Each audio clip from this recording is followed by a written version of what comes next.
So I'm hanging out with my friend Nate, and I say to him, have you ever checked out the subreddit for Crumbl Cookies? And he says, absolutely not. He has his reasons for being so blunt, which we will soon discover, but I was so excited to talk about this that I just kind of ignored the pink flags. So I go on pitching this subreddit to Nate, and if you yourself have not seen it, I am pitching it to you now. This is a community that will be studied by future anthropologists. On any given day, you can go to r/Crumbl and read pages and pages and pages of the most despairing, violent, shirt-rending diatribes about how the weekly lineup of cookies at someone's local bakery is ruining their life. And they still go back next week to get more cookies. Psychologically, we can only begin to comprehend what is going on behind the scenes. Anyway, I finished my spiel to Nate, and he looks me in the eye and he goes, I don't even want to think about Crumbl Cookies ever again. I'm like, why? What's wrong? What I'm giving you is comedy gold here. Why are you just spitting in my face and rejecting it out of hand? And my friend starts to adopt this sort of faraway look. He gets very still. Suddenly he starts to tremble. And he says, I used to work at Crumbl as a baker. It was the worst job of my life. One of the interesting things about the Crumbl Cookies franchise is that it actually employs several game design tools to manipulate people into buying more cookies. Most notably, each Crumbl retail location in the United States serves from a national menu that changes every week. If you really like a cookie, you have to go in the week that it's on the menu, otherwise you might not get the chance to buy it again. Every game designer knows that scarcity and chance is an insanely addicting combo, and it works. On the other side of the counter though, think about how difficult it is for the employees who have to create an entirely different menu every week. And there's a lot of different cookies at Crumbl. You can get chilled, you can get them hot, you can get them baked with all kinds of different doughs. The toppings have like their own specific way that they need to be prepared. And you have to make them to exact specifications because, as we know, Crumbl customers are very sensitive to change. Nate said that working at Crumbl was the worst job that he'd ever had. And having to hear all of these harrowing tales of retail hell, you know, the worst things that you can be put through for basically minimum wage, I just kept thinking to myself, oh my God, that would make an amazing video game. My idea was to make a game where you have to prepare cookies according to customer specifications, but the twist is that there's a timer at the top, and as soon as it empties, the menu that everybody's ordering from will change. And so the customers will change their orders, and you also have to kind of adapt to what it is that they want so you can give them the correct cookie. When I pitched the game to Nate, who by the way is a human encyclopedia of mini games, he said that I should check out Pizzatron 3000, which is this really awesome pizza making game that you could play in Club Penguin. Something that really inspired me from that game was the use of the conveyor belt. Something about making something move and you can never really quite exactly track where it is on the screen. It just perfectly adds that sense of like chaotic franticness, which is probably really nightmarish in real life, but ooh, so good in a game. And obviously I'm not just going to put one cookie on the conveyor belt. It's going to be like 8, and you just have to keep track of all of them. I love how my design ethos for this entire project is like, how can I make this like unnecessarily difficult for everybody who plays? Making all the little ingredients and the cookies and the characters in the background for this game was so fun. This palette, which I created specifically for this game, not to toot my own horn, is the best palette that's ever been made. It's an analogous color palette, so it has a bunch of pinks and oranges, but like in a like different shifts of like hues. Very, very useful when you're making a game that has both pastry and flesh. So this is great. I already know that I'm going to be using this palette a lot. My toxic trait is putting way too much pink in my video games, which is a very difficult color to pull off, and sometimes it can be kind of overwhelming to people, but I don't care. It's my favorite color. Anyway, the best part of making the art by far was making all of these like cute little customers. I can't help feeling, but these guys kind of remind me of like, this was not intentional, but does anybody remember the Pixel Chicks? They had like the little girl characters on the LCD screen, and they had like these big eyes, and they were in this house. Legendary toy. What can I say? The Y2K wave has taken over me, and yes, I'm just randomly styling all of these characters with Y2K fashions. I give them the spiky hair, the diamond stud earring, you know, the pink hair, the star shirt. Wow, star shirts were so popular back in the day. That was a move. So I was finally able to start porting some of the assets into GameMaker and get to programming, but what I quickly realized is that while the game concept seems very simple, a lot of the underlying logic is way more complex than I have ever previously undertaken. Because the project was getting larger and larger, I started reaching this point where I would like fix one bug in one part of the code and then it would create like 6 more problems everywhere else. I felt like I was just playing whack-a-mole with bugs for hours. I knew that I was reaching the point where I wouldn't be able to go forward anymore. Unless I confronted a very dark secret, which I've been concealing from everyone up until this moment. Throughout this video, I have been sharing plenty of second-hand accounts of Crumbl Cookies, but one crucial narrative has been missing.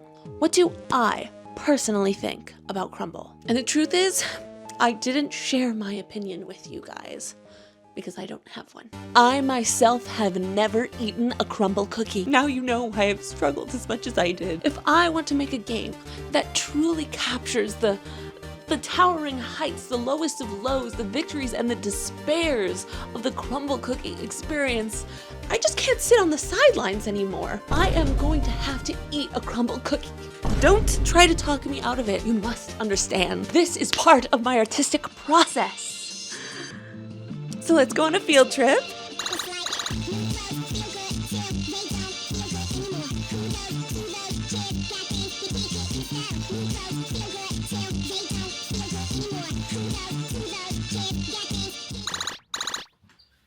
I'm back, everyone. And I have purchased Crumbl Cookies. Here is the magnificent box. Wait. This way. I'm not a review person, so this is all very new to me. I ordered the mini size because I'm pre-diabetic. I don't really want to go over the edge like that. So one of these is strawberry, banana, and confetti. And I don't know what that flavor is. So we're gonna try this out. I think I need a drink to sip this with, to like wash this down. So bear with me, I will be right back. I'm gonna get some sort of liquid. I'm back with a beverage that I can sip with the cookies. I do not have milk, but I do have some hot water and some coffee creamer that I got from the dollar store. In case anyone's wondering how I'm doing financially, that should pretty much explain things nicely. Let's get into this review. So this is the strawberry one. I don't know specifically what the name of it is. I just know that strawberry is involved, so we're gonna take a bite.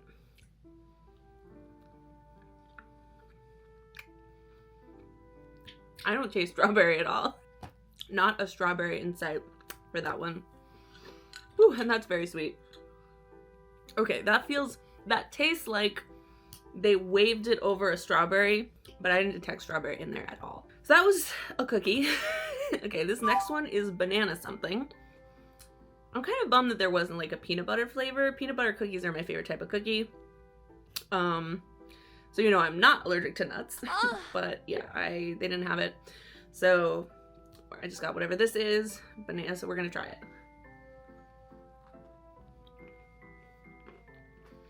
Oh, this tastes like banana bread. And I am now remembering as I'm eating this that it was banana bread flavor. I think what the name of the cookie was banana bread something. And this tastes exactly like banana bread. I'm already liking this so much more than the strawberry cookie. This cookie is doing it for me. 1 out of 2 so far, not bad. I know I'm consuming so much sugar. I've had 3 bites so far, and I can feel my blood sugar is spiking, so that's great. Okay, the final flavor is just confetti cake. I think confetti cake. They're really going quite heavy on the frosting, which I personally am not a big fan of. This is why I don't like cupcakes, because it's almost like 20% cake, 10% frosting. I used to love this cake company called like Milk, and they used to have one in Harvard Square, and I would go there all the time and eat their birthday cake because it was unfrosted. It was like just the cake. And it was so, so good. And then it closed down and I'm sad again. Anyway, let's eat this cookie. Wow. So this, earlier I said I like a little bit of crunch in my cookie. This cookie is all crunch. Not a hint of softness to be found in this cookie. It's a good cookie though. It tastes like confetti cake a little bit. You notice how I'm just like very much avoiding the frosting? I don't want to touch any of that. I'm just eating the cookie. Icing, gross. Okay. Alright, so 2 out of the 3 cookies I liked. Actually, the first cookie was also fine. It just wasn't strawberry flavored, so I was like, what are we doing here? But I love the banana bread. Love the confetti cake cookie. That was good. Hang on, let me wash out the diabetes for a sec. I do not understand both the extreme love and the extreme hate that this company receives. This was an entirely mid experience from top to bottom. I ordered some cookies. I ate some cookies. This was $9 for 3 cookies, 3 mini cookies, which is like kind of pricey, but not like outrageous, just kind of pricey. So that was my first Crumbl Cookie experience. And I'll probably never go to Crumbl again. But it was important that I have that as part of my game development process. And now I feel fully ready, more ready than I've ever been to make this game. Okay. We're back. I've now eaten from the divine hand of Crumbl Cookies, and that totally middle-of-the-road experience gave me the sugar rush I needed to truly see the code as it was meant to be written and finish the game in one fell swoop.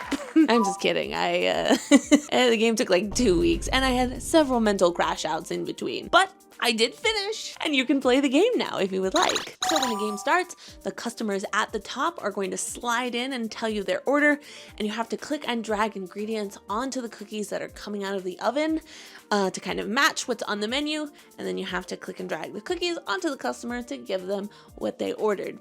And I already told you the timer at the top is constantly changing what cookies are on the menu. They're constantly shifting one to the left, and you can also change what kind of cookie dough you want by bonking the oven in the bottom right corner, so it will spit out gradually like a bunch of different kinds of cookies. Altogether, I would say not too shabby, Terry.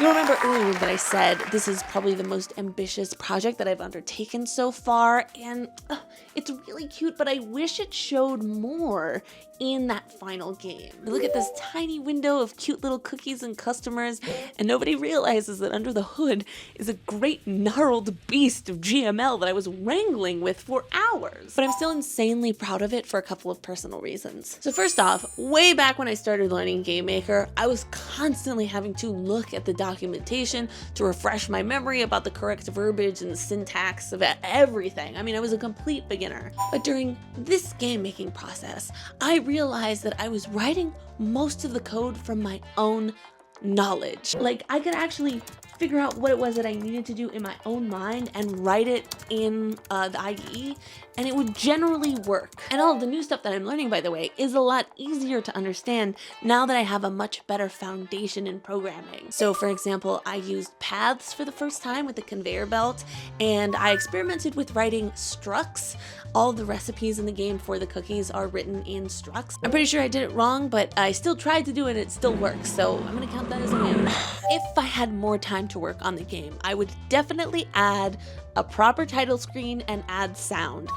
These were 2 things that had to get cut before my personal deadline for this project, but I do know that they make an incredible difference in game feel. By the way, my friend Nate also played the game and he really liked it. He did say that the color palette sometimes cause it to be a little bit confusing. This palette, which I created, is the best palette that's ever been made. And finally, I wish that I'd had more time to make the game more difficult. I don't know, maybe it's just because I'm the developer and I was playing this a lot to test it, but I never really felt super overwhelmed by the number of customers who came in, and I do kind of want it to feel like constantly frantic, like, you can just barely keep it together. That's the true Crumbl experience. As always, if you're watching this video on YouTube, the link to play the game for free in your browser is down below in the description, and if you are on Itch.io, the game is right above you, so go ahead and play it and let me know what you think. My personal best high score is 1044 cash. Please let me know if you were able to beat my high score. That's gonna do it for today's devlog, but I want to leave you all with one final PSA, a very important message from my friend Nate to the general public. As you know, Valentine's Day is coming up. If you want to get something sweet and special for your loved one this Valentine's Day, don't go to Crumbl Cookies. It's a nightmare for the employees. Come on. It's like Black Friday, except it's worse because everyone's horny.